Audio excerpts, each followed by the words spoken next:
Good afternoon to New York.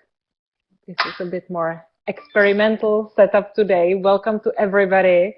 We have Jovan joining us from Geneva, Switzerland. I'm joining you from DC. We have with us also Ginger, who you are very familiar with from our interactions online, joining us from Milwaukee, and a nice group of you joining us here in this WebEx webinar. Some of you are also following through our YouTube stream because this software might cause some problems at some of the missions. So we have a plan B. If in any time you have any technical difficulties, please, let us know in this chat window, which we will be following, or let Arvin know at the webinars@diplomacy.edu email address, and he'll be able to troubleshoot with you. Looking at who is with us, it's also great to have Veni Markovsky with us, who is one of the guest lecturers in our course. You will see Veni, some of you might know him actually, at the last week of our course covering the economic basket together with Shane Chu. So Veni, again, it's great to have you with us here. So how will this work? Very soon, don't worry, I'll give the floor over to Jovan, who will be talking to us about the legal basket in internet governance. This is again not meant as an ex cathedra lecture, so you're more than welcome to get engaged with us, interrupt Jovan anytime and ask questions. You can do it either through the chat, and Jovan will be monitoring, but Ginger and me will help him should it get too overwhelming. But you also have the option to ask the question via audio. So at the kind of top part of your webinar screen, you should be seeing the microphone button, and you can very easily activate it and ask a question. So I'm sure that this should be no problem. Coming now to kind of closing our last week, I wanted to thank you all for the questions and comments you have contributed in the lecture text on cybersecurity in the online classroom. We've had a great discussion with excellent cross comments and kind of peer-to-peer comments from you to each other, but also from Ginger, Melissa, and Jovan. Please keep those comments coming, still on the cybersecurity text if you have missed to do so, or in the next week, make sure you devote some time in the legal basket, because this is where most of the learning in this course is actually happening. It's not so much in these sessions we are having on Wednesdays, but much more learning can be happening in the online classroom. There was a lot covered in the cybersecurity week. Most of you have attended a lecture with Melissa, who has given us a very great intro, but things have kind of continued online and got much, much deeper. I will not be summarizing exhaustively, but maybe to point out a few points that particularly caught your attention. We've been talking about mobile devices and their vulnerability, about digital critical infrastructure in developing countries. Some of you have shared observations about some kind of recent events, such as the Commonwealth Summit and its conclusions and resolution on cybersecurity. We've talked a lot on defamation and what it means online, what it means offline. We have tackled about an issue such as child online security, as well as talking about various actors in cyber security and their role, including quite a vivid discussion on the role of the ITU, on the future of potential having a cybersecurity treaty. We have a guest in Geneva. Yes. Sorry. Well, okay. I'm creating trouble and difficulties for colleagues who are taking care of our building. No difficulty. No difficulty. No. Okay. Bye. Bye. Very good. So those were just a few of the kind of main issues that have really caught your attention and that you continue discussing online. And again, I'm encouraging you to come back to this discussion and kind of review how the discussion has evolved. But without further ado, Jovan will be talking to us about the legal basket in internet governance, which I understand is a very, very hot issue, not only these days, but kind of since the beginning, Jovan, right? Over to you. Yeah, yes, Teresa, as you noticed, I'm creating problems for the cleaners here at our floor. I'm the last person because it is 7:20 and the building is almost empty. I'm on the second floor of the WMO building in Geneva, and as Teresa indicated, you can see a bit of my office and the Jardin Botanique outside. And if you're in Geneva, please visit our office. We have a good cappuccino and good view from the attic of our building. It is really great to see that the course is picking up. Melissa is a great lecturer, and I'm happy that you had an excellent session with her. Through comments, I noticed that you went very deep in reflections on a security basket, which is increasingly important. This is the basket which is covered by the first committee, and I'm sure that those insights would be very useful for your future navigation on digital policy. Now, one aspect which is just-in-time aspect of our course, and I'm sure that Veni can help in explaining when he comes in person for one of our sessions, is the latest developments with the Telegram system. As you know, the Telegram is a system with a strong crypto protection, strong encryption, and Russian authorities try to ban access to Telegram this week. And what's happened is basically that Telegram created some sort of fast changing of IP addresses and using of the VPNs, virtual private networks. Therefore, through infrastructure, through technical solutions, what's happened was that Russian telecommunication authority, which issued the order to Telegram to stop some of its services, started blocking various IP addresses. But Telegram was like a cat and mouse run. Telegram was moving from one server to the other server and using server like Google or Amazon, which are used by other services. Therefore, what's happened once the particular IP number was blocked, where the Telegram app was used, it also blocked some other applications, e-commerce applications, e-banking, and other, and therefore it created quite a bit of annoyance in the Russian IG community. This is a good example of the very delicate interplay between technical solutions, infrastructural solutions, and regulatory possibilities. And I'm sure that there will be much more analysis about this case with Telegram.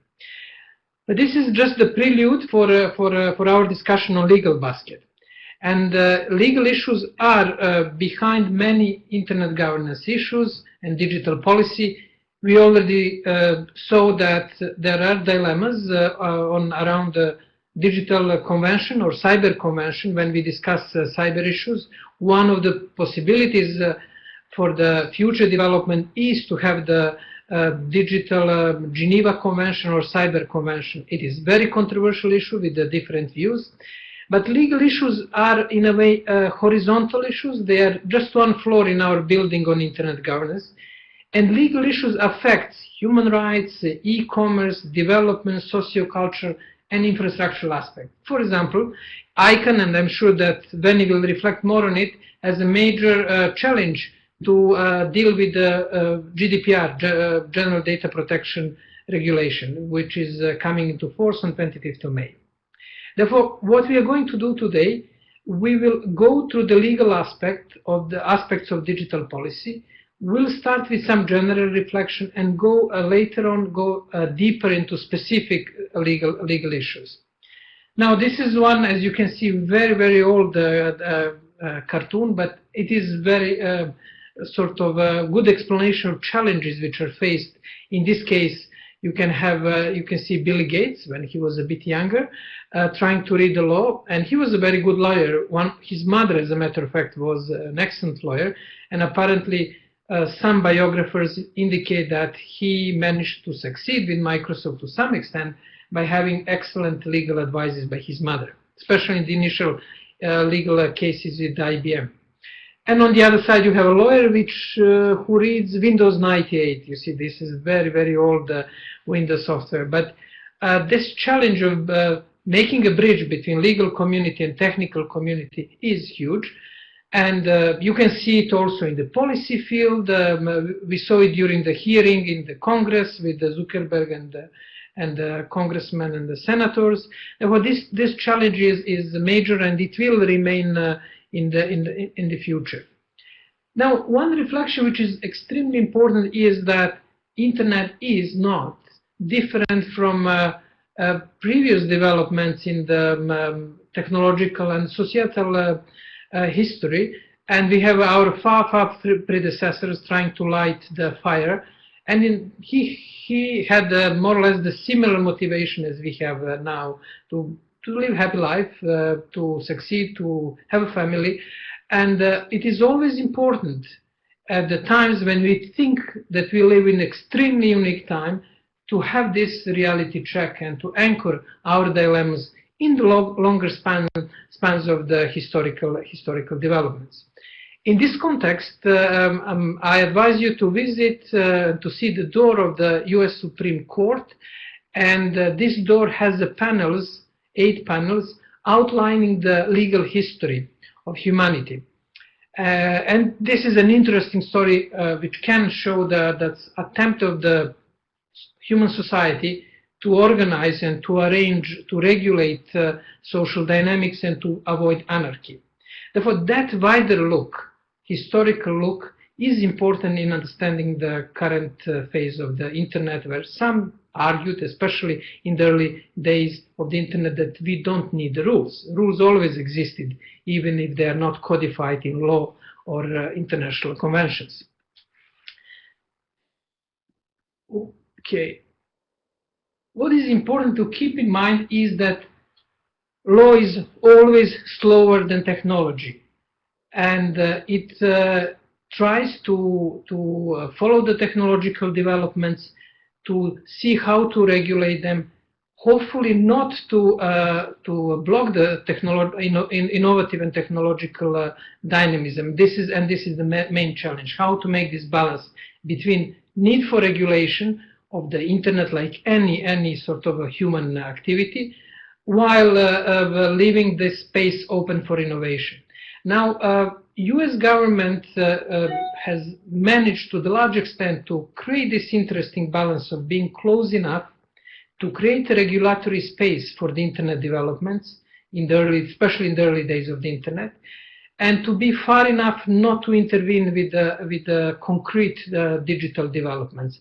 And that challenge is now a challenge of many societies worldwide, including currently US society around the Facebook controversy, how to give some rules and order in the Internet space while not intervening too drastically and endangering potential creative developments. You know, this is one of my favorite comics. I already displayed that. And there is a question: does cyberspace exist? This question is important because law is basically related to us humans, to relations among humans, and even if you have the law on the property of the things, it's not about things that are us. It's not about my desk or my office or my home or my suit. It's about me and my relations to other people, protection of my property from potential acquisition of others. Therefore, law is always related to the relations between humans. And law is always related to geography. There is a strong interlinkage between law and geography in many fields, in application of law, jurisdiction, and other issues. Now, early, a bit naive views that law doesn't apply to the Internet because Internet is virtual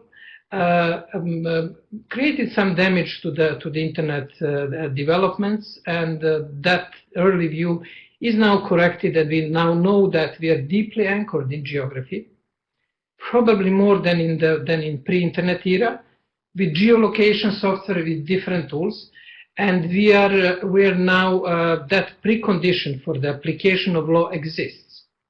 You know that I'm currently in Geneva. I'm in the WMO building. This traffic goes through the cables between WMO building and the Swiss com hub here in Geneva, then via Zurich, Frankfurt, Amsterdam, New York to you in New York, or Teresa in Washington, D.C. Therefore, every byte, every stream, it is happening in milliseconds. It is possible to locate it somewhere on the routers, in my computer. And this is the precondition for application of the law. Once you're geographically located, law can be applied. It brings another challenge. To what extent we can impose traditional geography where the Earth space is organized in the state territories, to what extent we can apply it to the internet. And this is one of the area of the major tensions. To what extent this border police can check what's going on across the national border. Apparently, in the latest Telegram case in Russia, it wasn't possible for Russian authorities. And many countries are facing this challenge, how to sort of impose their authority over the national territory. That will remain one of the major challenges of the internet. You can pose the question and we can discuss that. We discussed last time cable geostrategy and sort of summary how the global traffic is conducted via fiber optics.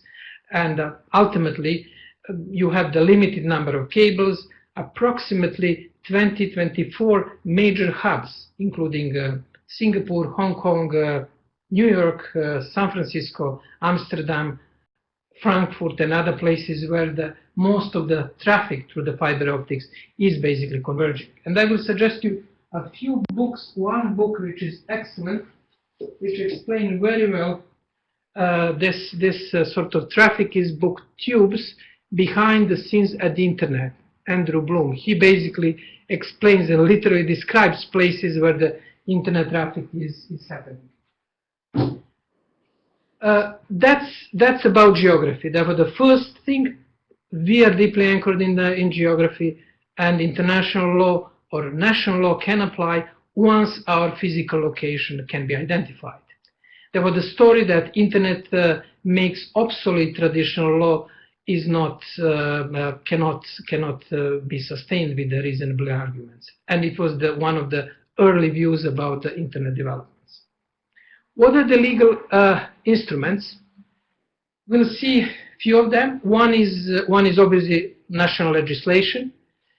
You then have social norms and customs. They were particularly important in the early phase of the internet development, where the small communities gathered mainly at the US universities created some sort of a local customs and social norms and the net etiquette, which was followed in regulating the way and style of the communication.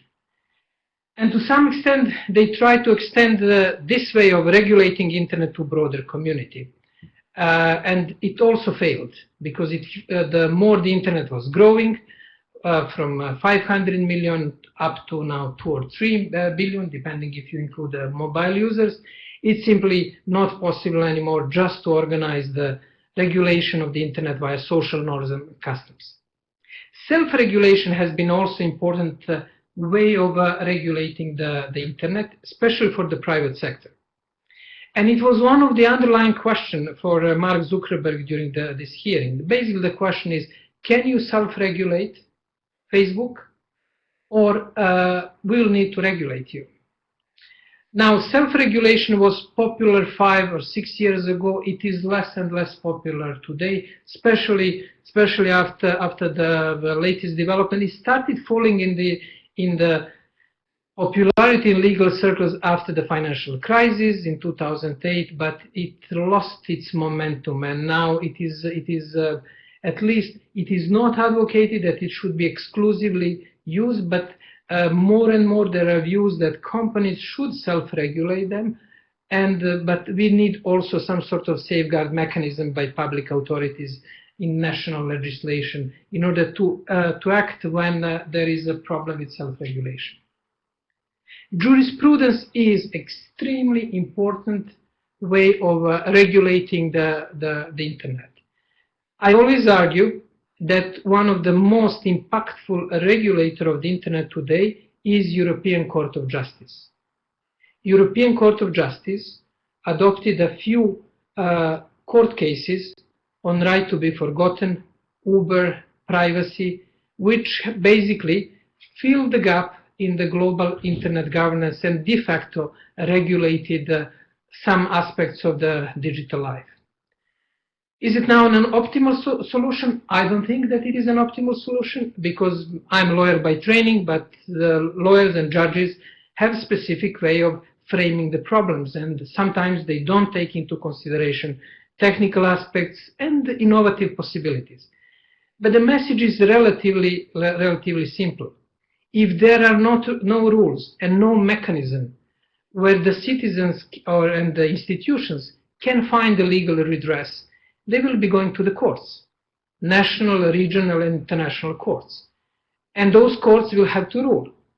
They cannot, like we in the policy spaces, postpone the decision and create the next working group and continue discussion. They have to issue rulings. And the rulings of the European Court of Justice are very, very impactful. Increasingly, you have important rulings by Brazilian courts, by Canadian court in the Google case, by US courts, courts in Asia, in India. And the less the rules we have and the less proactive regulation of the digital space we have, the more rules will be introduced by courts. De facto courts will be extending and filling this gap. It is very important to keep in mind when we are discussing the issues of the need for digital regulation. International private law or conflict law in the United States is used to solve the cases, private law cases related to contracts, torts, family relations, when there are the entities from more than one jurisdiction, 2 or 3 countries. That law is usually, for those of you who study law, you know that it is, at least during my studies, was one of the most boring subjects. And I was thinking that it was the least applicable, because those cases involving the international private law are usually cases involving long litigations over 1 or 2 years, and they're quite expensive. Therefore, there are limitations how far existing international private law can apply to the internet. And this is the reason why, for example, ICANN and WIPO created a UDPR, Universal Dispute Resolution Procedure, in order to find a faster way to deal with domain name disputes on the internet, because international private law was too slow. International public law and international conventions, international public law consisting on international conventions and international customary law, soft law and use cogence, is what probably concerns you to the large extent. You're a diplomat, you represent your countries, and the UN world is to the large extent shaped by international public law, by UN Charter, UN conventions. Now the main question is what is the role of traditional international public law when it comes to the internet? UNGG, United Nations Government Group of Experts, declared in its report from 2015 that existing international public law applies to the internet. It is a relatively simple sentence, but with that statement, they ended speculations and discussions if international law applies to the internet. Therefore, existing law applies to the internet. That same regulation is also, a statement was also indicated in a human rights field, where the few resolution indicated that offline rights apply online, freedom of expression, protection of privacy, gender rights, and other traditional human rights. So this is the general statement. Now the major challenge is how to apply existing law.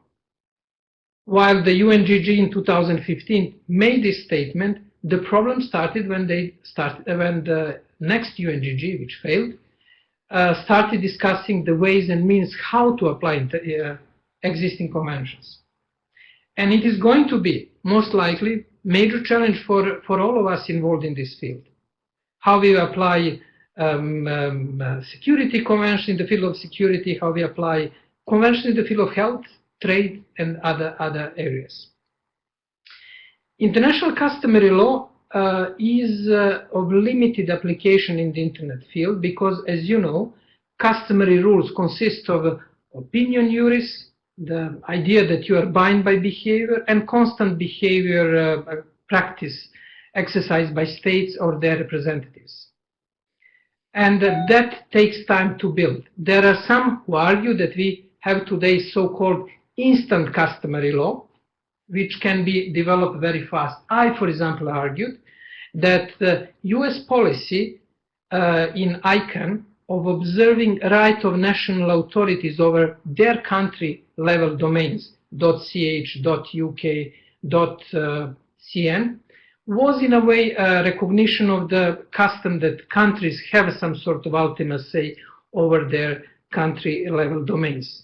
And it created quite an interesting debate in the internet governance field. If you have been in this field for some time, you know that soft law was very, very popular, let's say 10 years ago.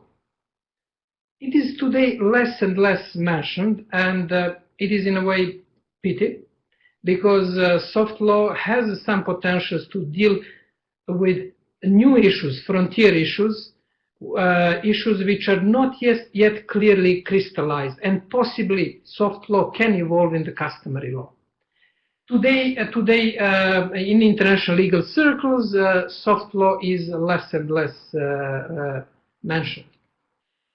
Use cogents, rules prohibiting, for example, genocide, apply to the internet, and this is also the question, how we can apply use cogents rule, for example, from Genocide Convention to the internet when it comes to the sort of promoting activities that could lead to genocide via communication and other ways. Now you can see the other line. Therefore, this is international public law. You can see another line. I didn't have a space to put the arrow.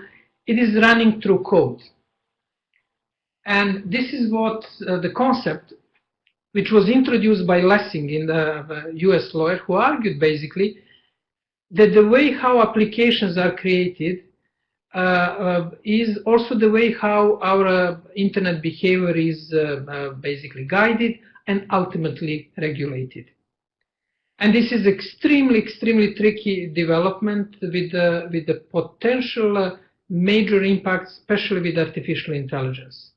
Artificial intelligence tools, which are developing very fast, can also shape our behavior and influence our behavior. Therefore, in one extreme case, we may have in the future machines or robots or artificial intelligence platform taking over the roles of parliaments or our representatives by basically shaping our behavior. Now we have a question here from, thank you Veni for the link on the etiquette in technology. Hannah questions, UNGG determined the applicability of international public law in 2013. Do we assume that their opinion applies for entirety of the membership, given it was supported in versus +10, or is there another step needed given that they represent a limited number of governments? Well, the UNGG report was adopted by the UNGA General Assembly. Therefore, yes, it was a limited membership, but it was endorsed by General Assembly.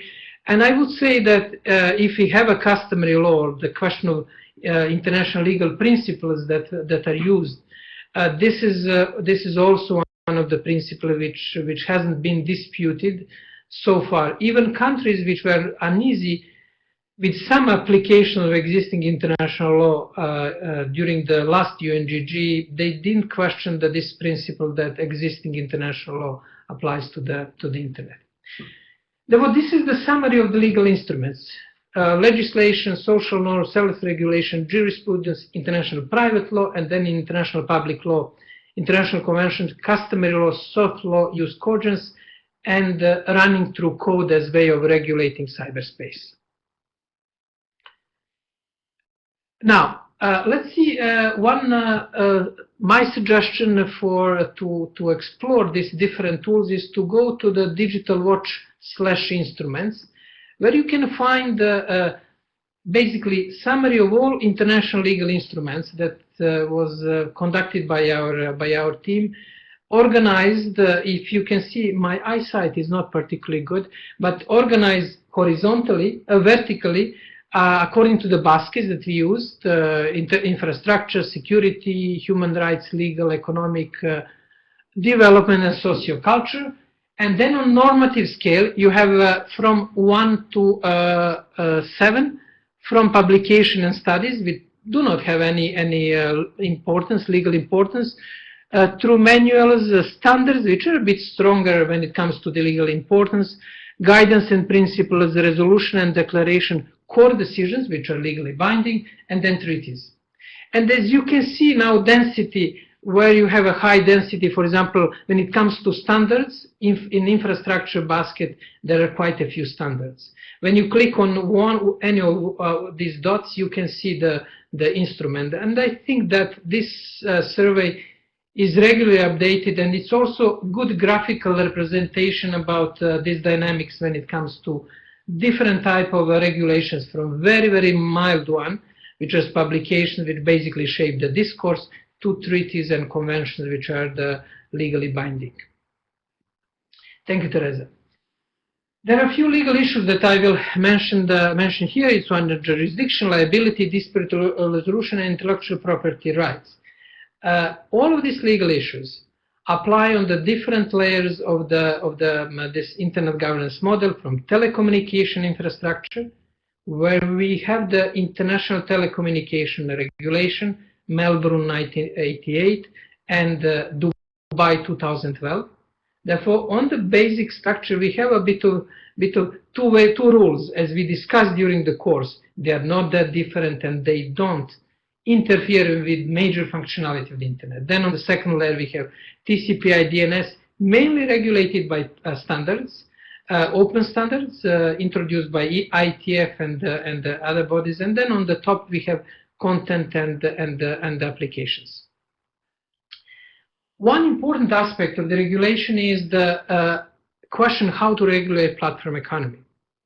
And this triangle was in a way headache for Mr. Zuckerberg, because what he basically makes as a business model, he gets our data in exchange for free services, and then this data is monetized. But legally speaking, we don't have tools and means to regulate easily this interaction between internet user and internet companies, because you don't have exchange of financial means. You have exchange of data and services, but it is very, very tricky and difficult to regulate consumer protection, taxation, and all other issues. And this triangle is basically a headache for him, but also a headache for many parliaments and governments worldwide. How to introduce the rule, how to collect taxes, where to collect the taxes, where you don't have financial exchange between users and internet companies. Now the question of jurisdiction, and here I had some case from somebody from Greece using computer in South Africa to attack somebody in Indonesia and Malaysia, and then have some sort of botnet attack. Now, you can find many, many cases involving this type of dynamics. The latest major case and development was the movement of 1.5 billion, not million, billion internet users from Irish to the US jurisdiction. What Facebook did, with basically one click, informed the non-European users from Latin America, Africa, and Asia, that the US jurisdiction applies to them, not anymore Irish jurisdiction. The reason is that Facebook is not yet prepared for the GDPR when it comes to non-European users. Therefore, they just shifted them to the US jurisdiction in California. And this is an interesting case, how that can change very fast. Now, Facebook can do that, but the question is open: What about, for example, Indonesian government, or what about, will they follow the practice of the European Union and ask for their jurisdiction? And this is going to be one of the major challenges ahead of us. Okay. What are the jurisdiction techniques? There are key questions: are procedure jurisdiction, which courts has authority, substantive, which rules should be applied, which law, and the enforcement jurisdiction, how should a decision be implemented. And there are basically three links: territorial link, therefore if I'm based in Switzerland, therefore procedural jurisdiction, all three types of jurisdiction applies to me in Switzerland. Swiss law applies to any of the potential acts, online or offline. Then you have personal link, the right of the state to rule over its citizen wherever they might be located. And this personal link is used by European Union in the case of GDPR. Therefore, GDPR is extended beyond the European territory whenever the data of European citizens is potentially endangered. And effectively, the right of state to rule on the economic and legal effects on a particular territory. This is sometimes used, it's popular technique in the US jurisprudence when there is any effect which goes beyond the US territory.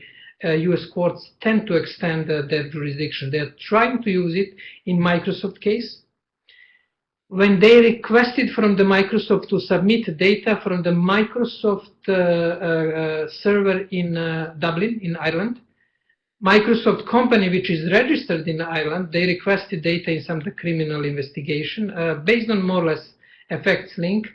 And also they argue that Microsoft is a US company and they should submit data. And this case has been causing a lot of controversies in the United States, and we have the few rulings, and it is still developing. Google and Microsoft, now Facebook, are very often exposed to the discussion of jurisdiction. Now let me bring this discussion of the law and the internet closer to home, closer to your concerns. And the question is, as you can see on diplomatic immunities, application of Vienna Convention on Diplomatic Relations, 1961, to the internet. Do email and e-documents have diplomatic protection? And it is an interesting question. It is not yet discussed a lot, but it will come into focus, and my answer is yes. According to the Vienna Convention on Diplomatic Relations, Article 27 says that the receiving state shall permit and protect free communication on the part of the mission for all official purposes. In your case, it's the United States. In my case, in the case of diplomats in Geneva, it's Switzerland. And Article 24 is interesting. The archives and documents of the mission shall be inviolable at any time, important, and wherever they may be. Therefore, they don't need to be on the premises of the diplomatic mission. They don't need to be on the special server protected by immunities. They're protected anytime, wherever they may be. And I think that this aspect of the Vienna Convention will be more and more in the focus of discussion, because the question of immunities will become in diplomatic immunities in the focus. Now let me summarize this tour through the legal aspects. We started with conceptual issues, with the question that law applies to the internet as it has been applying to any social relations since we jumped from the tree in Serengeti and started creating human society. Second, the key for the application of the legal instruments of law is the territorial link, and we have now territorial link. One can argue, and I often argue, that cyberspace doesn't exist, because whatever we do on the internet is anchored in the real life geography. Third point is that set of legal instruments apply: national jurisdiction, national legislation, court cases, international private law, international public law, and regulation through code, which is becoming particularly important nowadays with the fast growth of artificial intelligence, where the new apps may basically regulate our behavior and reduce the relevance of traditional law and parliaments. And then we focus on the question of jurisdiction, with the main ways how jurisdiction is linked to the internet and to territoriality. And in some sort of desert, I brought the question of diplomatic immunities as one example and as one challenge to the application of existing law to the internet.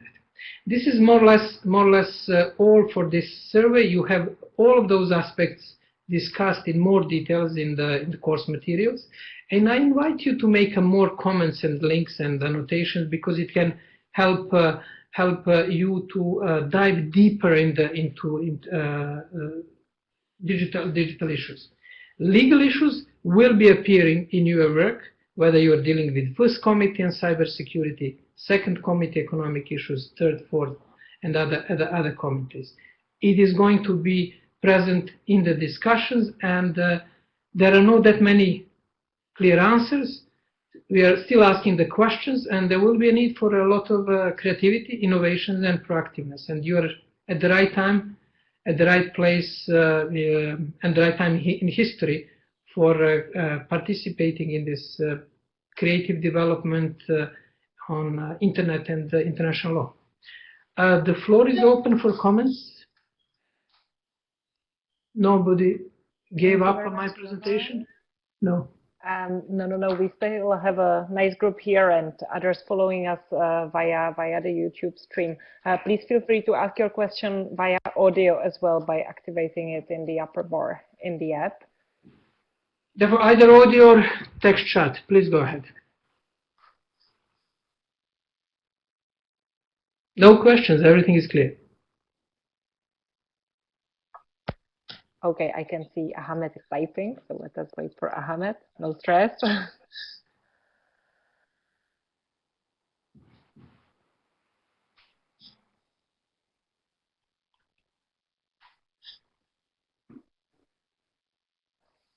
Maybe while waiting for Ahmed's question, I will just briefly tell you what are the next steps. So as of now, we have kicked off the legal week of the course. So as usual, please, start making your hypertext entries or comments over the lecture text on the legal basket, which, as Jovan said, will enable you to go even deeper. I cannot stress enough how amazing it would be if you started your contributions rather earlier in the week, because it would what we would achieve by that we can have more back and forth and get back to your initial comments and cross-checking what others are thinking about the same issue of your interest. So please try to do it as soon as possible and return a few days later. The quiz, as Ginger has also highlighted, for week 2 has been extended until the end of today, so you still have an opportunity to close that as well. And here we go with Ahmed's question. Crimes can be committed through post, telegram, telephone, internet, etc. Why do we need separate law only for the internet, Jovan? Okay, it's an excellent question, Ahmed. Yes, the first point that crime can be committed through different tools and sort of assets can be stolen in different ways, including use of the internet. There are two aspects why we need this separate regulation. First one is that there are specific crimes that involve information technology, intrusion into the computer system, attacks against the servers, and those more or less crimes which are regulated by Budapest Convention 2004. This is the first point. The second point is related more to enforcement, and again there are specificities with regard to collection, for example, of digital evidence and digital forensic, which are very specific, not conceptually different from, let's say, other aspects, but practically they need activities of Interpol, Europol, other bodies, and some regulatory tools. And that's the field where I would say in the cybercrime is definitely a field where there is a need for some specific regulation for regulating the new crimes that didn't exist before, related to the internet infrastructure or computers, and second, when it comes to the sort of implementation of criminal law. Thank you, Jovan. There was a question from Hannah. Yeah, Hannah is asking the role of the European Court of Justice in interesting. Are there other regional courts or juridical system around the world with good examples? Hannah, not that I'm aware of. There are national courts, but now if I think carefully, there are no regional courts. One of the reasons is probably that Europe has the most developed regional juridical system because of the European Union, because of the Council of Europe. And the Council of Europe, the Human Rights Court is also very active, especially when it comes to protection of privacy, and they have the rules. They don't have as wide impact as European Court of Justice, the European Union Court, because they are more related to the members of the Council of Europe. But I'm not aware of any other regional court, and I'll double check, but I should have spotted something, but I'm not aware of any other regional jurisprudence. National, yes, there are courts in Korea, Indonesia, Brazil, India, Canada, and other countries ruling on the internet-related issues. Jovan and Hannah. Okay, national examples are also welcome. Thanks. The best way will be to visit jurisdiction page. We'll send the link, and we have summary of the courts and very interesting study on the Uber court cases. That this is very in-depth study of I think close to 100 Uber court cases with analysis of the major issues in those court cases, like labor rights, consumer protection, and other issues. Louise, I have a question about cloud storage, Internet of Things, and big data. Considering that cloud storage is stored at certain location, what laws apply to the data stored in cloud storage system, especially Internet of Things and machines that can be moved from place to place? Well, short answer, Louise, is that the law that of the territory where the data storage is basically located applies to data which is stored there. This is sort of general principle, and that is enforced strongly through data localization initiatives. Some countries are extremely keen on it, like China, with the approach of cyber sovereignty. And there is a general trend globally towards data localization, which argues that the national law applies to the data stored on the national territory, and those countries are increasingly requesting from internet companies to have the data of their citizens stored on their territory.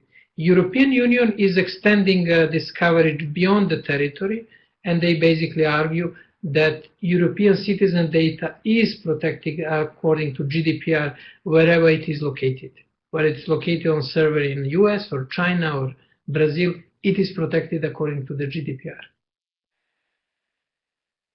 Well, if Internet of Things moves, if Tesla car moves from let's say Switzerland, if I drive now to Italy, I don't have yet, it's sort of the gadget that I would like to have one day. But if I move with my car, yes, the national law on the territory, the traffic law, or different other laws apply to the car and myself. Insurance is slightly different, but we won't go in that direction. Thank you, Jovan, and we will certainly share the resources on jurisdiction and the Uber case judgment study that we have undertaken. I can see Olena typing, so let's wait for her question. No, it is getting darker in Geneva. You can see people are going back from the work and next to the Jardin Botanique.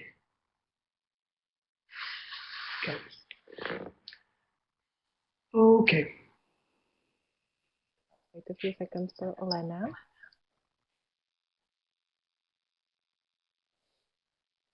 Excellent.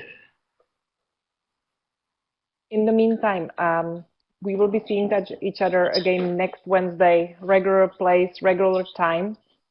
At that time, we will be starting the development basket with Andrashel Ine, our guest lecturer, who is now working for ARIN for the American registry for internet numbers. So that will also be a very, very interesting lecture. My suggestion is that you definitely join that lecture, because Andrashel is a brilliant speaker, and she's very experienced both in ICANN community. She's from Niger. She has been trying to do a lot in Africa in online education and development issues. Therefore, I guess that we couldn't find better person for coverage of the development issues. And she's very, very sort of interactive speaker. Yes. Thank you for that. And Olena is asking, are there any examples of practical international cooperation interactions between law enforcement services and the ITC or the digital area? Any successful examples? ITC, Olena, you're referring to international companies or ITC or digital? ICT. ICT. Okay, thank you, Annie. Well, there are examples, and I think that there are probably two ways of cooperation. There is cooperation among law enforcement agencies and internet companies, and to the large extent it is not obvious, for obvious reason, it's not public, it's not regulated, and it is mainly bilateral. And that's one of the challenge which Cloud Act in the United States is trying to address, because some companies who wanted to help the countries and the law enforcement agencies, especially after the major terrorist attack, were in a way bridging the US law, because the cooperation with the foreign governments should be done through the Mutual Legal Assistance Treaties, so-called MLAT treaties. And they were bypassing it, for example, after the latest Paris terrorist attack. They were basically bypassing in order to speed up the sort of a collection of the evidence, the digital evidence. Now, Google lobbied very, very hard, because they are usually under the pressure. They lobbied for this Cloud Act, which will, in a way, codify this informal practice in a way that countries which are certified that they respect rights of their citizens according to the requirements of the Cloud Act of the United States will have possibility to directly access and directly contact internet companies. Therefore, they don't need to go via traditional procedure between embassies, Department of Justice, and then Department of Justice need to contact the internet company, collect the data, and return back to the law enforcement agency in the other country. Therefore, so far, very informal, ad hoc, not regulated, but there are attempts to regulate that. There is a cooperation in the forum on anti-terrorism between companies and governments. Interpol is obviously very, very active.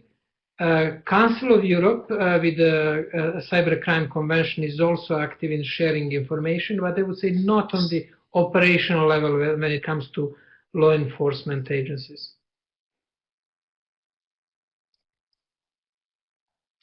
Okay. There is another question from Hannah on blockchain. No problem, Hannah. Don't be sorry. It's great that you're asking. You always ask excellent questions. There have been some ideas of using blockchain or other distributed technology to store data, so that large companies do not necessarily own it. Do you have any thoughts on whether the system could regulate itself, or whether other legal instruments might be necessary? Well, Hannah, as you know, blockchain is a big issue, a bit on the hype side, which I'm always careful. Today I had lunch with a group of ambassadors when we discussed blockchain and financing for sustainable development goals. And one of the question which we basically concluding in this discussion was that we have to be clear and careful in understanding what blockchain can do and cannot do. For example, blockchain is excellent in the land registries, is excellent for the remittances, is excellent for anything that can be somehow clearly codified or some sort of archive types data. Blockchain, I'm not sure, is useful, for example, for diplomacy, where you need to keep some sort of constructive ambiguities. And for those of you who are new in the blockchain, by adding the blocks of data, make them immutable. Therefore, what you committed today remains your commitment for posterity. And it's not particularly useful for managing ambiguous relations in human society, in particular in diplomacy, but also on national level. We are seeing what's going on now in the Northern Ireland, and today I asked the ambassadors if we had it in blockchain. There was sort of status of the island and was in a way constructive ambiguity. But now when we have a Brexit, there is a question how to deal with this constructive ambiguity of managing the relations between Northern Ireland and Ireland and having United Kingdom outside of the European Union. But this is the point. We have to be very, very careful where we can use a blockchain. Otherwise, we'll have again typical situation in digital developments, gap between possibilities and hype and reality. And you will be hearing from this group, informal group led by Canadian ambassador, on some ideas how we may use practically blockchain in the context of SDGs. And that's sort of, this is general caveat about blockchain. You can see that I was today in our discussion a bit skeptical about huge enthusiasm about the use of blockchain. You can see that I just received an email. And I can see there are no more questions, so probably we can close this webinar now. Thank you, Jovan, for guiding us through this intro to the legal basket. We will continue online and see you all next week in New York. Thank you. Enjoy your next face-to-face meeting, and I'm looking forward. I will follow the discussion, and then I'm looking forward to seeing you soon in New York, or if you happen to be in Geneva, just let me know and come for a coffee at our place. All the best. Thank you. Thank you. Bye-bye.